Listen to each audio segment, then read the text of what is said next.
Hello friends, our next topic is isothermal processes. Isothermal process म्हणजे काय हे आपण या टॉपिकमध्ये पाहणार आहोत. So it is a process in which change in a pressure and volume takes place at constant temperature is called an isothermal process or isothermal change. म्हणजे volume आणि pressure जे आहे ते आपले चेंज होणार आहे. Change in pressure and volume takes place.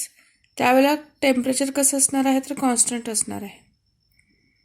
म्हणजे temperature constant असताना प्रेशर आणि व्हॉल्यूम जर चेंज झालं तर त्यावेळेच्या त्या प्रोसेसला काय म्हणायचं, isothermal process or isothermal change. आता अशी ज्या वेळेला प्रोसेस असते किंवा अशी जेव्हा सिस्टीम असते की जे आयसोथर्मल आहे त्यावेळेला in such a system delta T will be equal to 0. Change in temperature किंवा टेम्परेचर कॉन्स्टंट असतं. So delta T will be equal to 0. Change in temperature 0 होणार ना yes. So isothermal process, it is a constant temperature process. This is possible when a system is in a good thermal contact with environment. हे कधी possible होऊ शकतं की जेव्हा आपली system ही environment बरोबर त्याचं जे कॉन्टॅक्ट आहे तो गुड असेल, थर्मल इक्विलिब्रियम अटेंड झालेला असणार. And the transfer of heat from or to the system is extremely slow. की हीटचा ट्रान्सफर इतका स्लो असेल की आपल्याला ती थर्मल इक्विलिब्रियममध्येच आहे असं जाणवणार. So transfer of heat from or to the system is extremely slow so that thermal equilibrium is maintained throughout the change. आता इथे एक्झाम्पल दिलेलं आहे मेल्टिंग ऑफ द आईस. किती स्लो असते process which takes place at constant temperature, which is an isothermal process. This is an example of the isothermal process. मग आता ही जी isothermal process आहे ह्याच्या पाठीमागचं जे थर्मोडायनामिक्स आहे ते आपण आता लर्न करणार आहोत. So thermodynamics of the isothermal process. The temperature of a system remains constant in an isothermal change. Isothermal change म्हणजे सिस्टीमचं टेम्परेचर कसं राहणार आहे, constant. Boyle's law can be applied to study these changes. हे changes जे काही आहेत हे स्टडी करण्यासाठी आपण बॉयल्सचा लॉ अप्लाय करायचा आहे. अकॉर्डिंग टू बॉयल्स लॉ काय, P V is equal to constant means pressure inversely proportional to volume. Therefore the equation of the state for an isothermal change is given by this. If P I and V I and P F and V F are the variables. कसे state variables आहेत हे आपण मागेच बघितलं आहे. These are the variables of the system. P I V I आहे ते initial स्टेटमधलं आणि पी एफ व्ही एफ आहे ते फायनल स्टेटमधले व्हेरिएबल्स आहेत respectively. Then for an isolated or isothermal change P I V I will be equal to P F V F at constant temperature. Now consider the isothermal expansion of an ideal gas. Ideal gas आहे जो आपण नेहमीच घेतो, त्याचं कसं isothermal expansion आहे.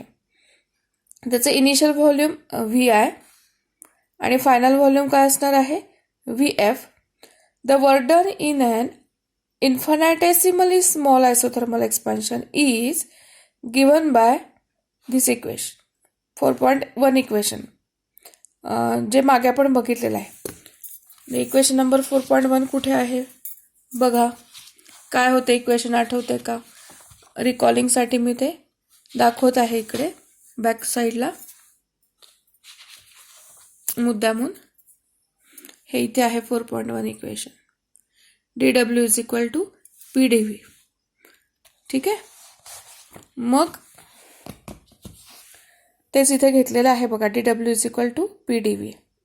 The work total work done in bringing out the expansion from the initial volume to final volume Vf is given by W is equal to integration from initial volume to final volume PdV. Work done is equal to P into dV. तर इथे integration घेतलेलं आहे, तर ज्यांचं maths आहे त्यांना हे लक्षात येईल. But we know that for an ideal equation P V is equal to N R T. हे तर स्टँडर्ड इक्वेशन आहे, त्यामुळे पी व्हीच्या जागी इथे काय घातलेलं आहे, एन आर टी आहे.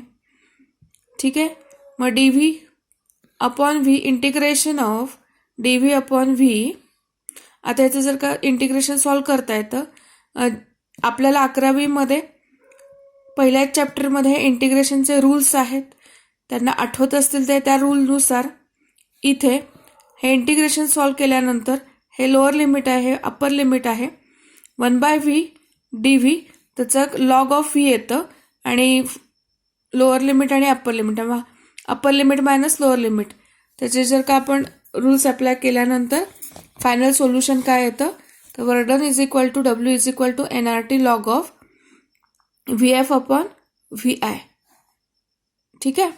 So for an ideal gas it's internal energy depends on the temperature. Ideal गॅससाठी इंटरनल एनर्जी कशावर डिपेंडंट आहे, तर टेम्परेचरवरती. Therefore, during an isothermal process, internal energy of the ideal gas remains constant.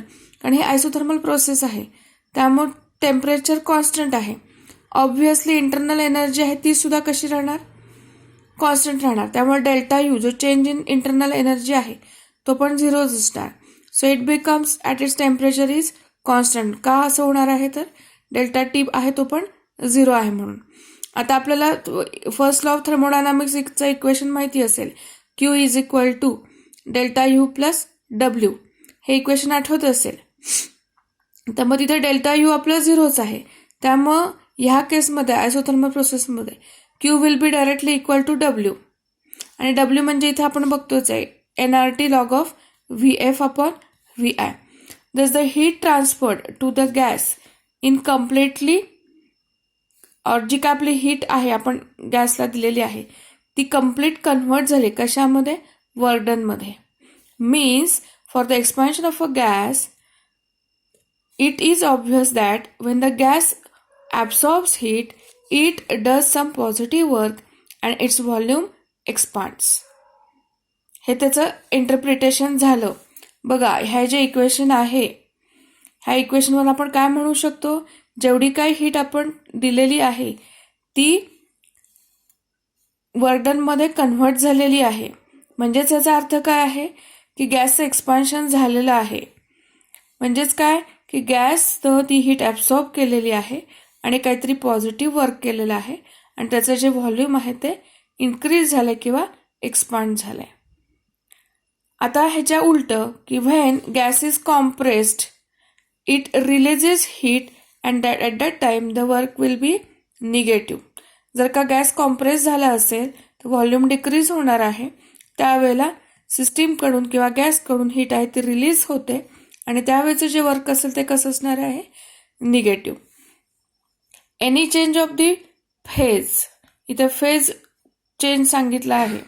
So any change of the phase occurs at constant temperature and therefore it is an isothermal process.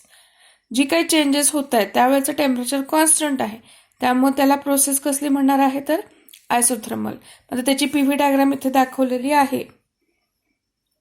He PV diagram कशासाठी आहे, तर isothermal प्रोसेससाठी.